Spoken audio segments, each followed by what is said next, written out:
what can we see from opening government? That they want to create counterbalance because they, the society, the members of the Catholic Church that have got no idea what are the values of the Pope, that they're being elected as a Pope, and they want to have Pope that has the good intentions. And they simply say that we're just so lucky to have Pope Francis, that he's doing something good. But here, as the opening opposition, we're going to tell you why we're not just lucky, but this is exactly the Pope's value, and we should stay as the status quo.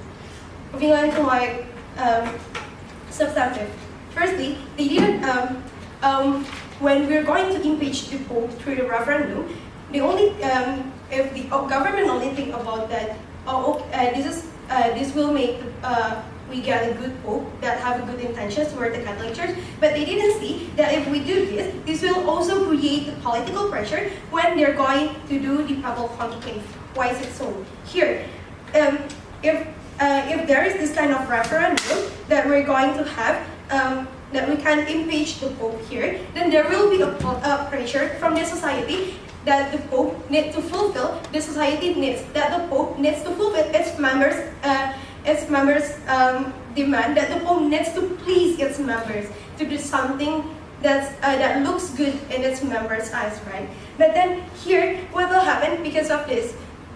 If the Pope needs to do that, the Pope needs to be a famous Pope, that means the Pope needs to take action just according to what the society wants, and it will only create a pressure, and it will also affect the papal conclave, which it will be a harder job for the Pope, right? Then this will create things become more complicated here. But then here, what should we see here? That the people's perception, the members of the Catholic Church perception, are not always in line with the Catholic teaching. That's why there are lots of people out there, right? But here, for example, in the current status quo and in the past, there are lots of people, feminist movement, they're demanding the women can be a priest, can be a pastor, just like a pastor in the current status quo, right? But here, what can we see here? That maybe their intention are good, that they want to create the equality, and we say that it's good, equality is good. But here, the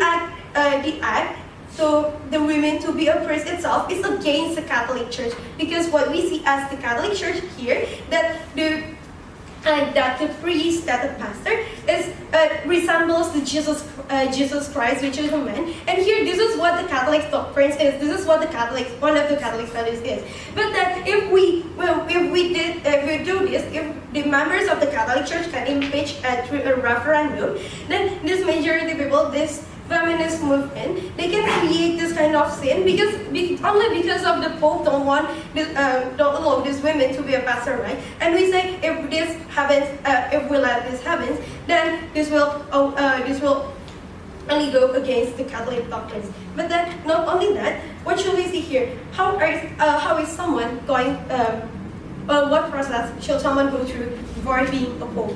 Here, a Pope is elected from a cardinal, and cardinal is the representative for a country. Only one cardinal per country that is selected by the Pope, by the Vatican, and they will represent its country in the election of the royal conclave, right? But here, to be a cardinal itself, they have some quality that they need to fulfill. Like they need to do some missionary action. They need to be someone who's well known in the Catholic Church in this country, and they need to be they need to know theology well. They need to know everything about Catholic Church that well, about the Catholic values well. But then here, then what will this create? When these cardinals, which we can see that these cardinals are someone who has a good values, who is capable enough to be a Pope, then what the government say that they have no idea about the Pope's value, we don't know about the cardinal, we say that it's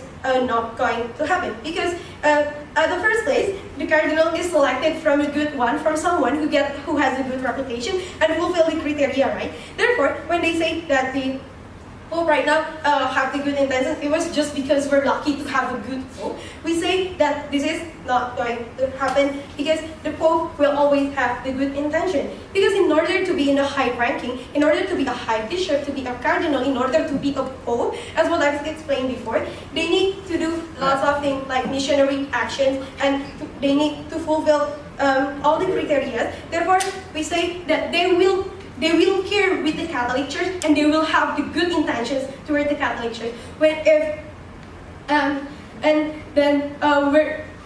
then not only that, but before, and here we believe that cardinal can choose what's the best for the Catholic Church, as they have been chosen by the Vatican first, as they're the best person in the country that could represent the Catholic Church line.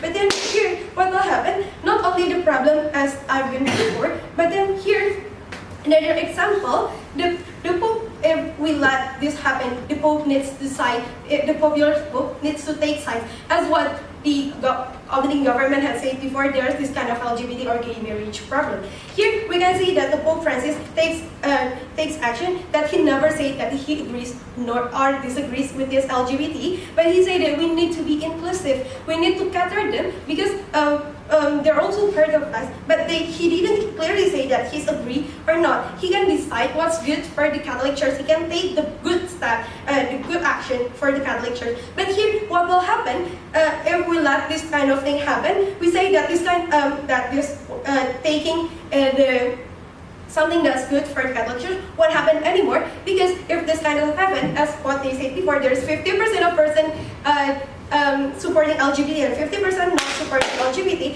We say the popular Pope here, he needs to take sides. He needs to take sides in which he agrees or not, and we say it's also bad for the Catholic Church. And that's why, as the opening opposition, we're so proud to oppose.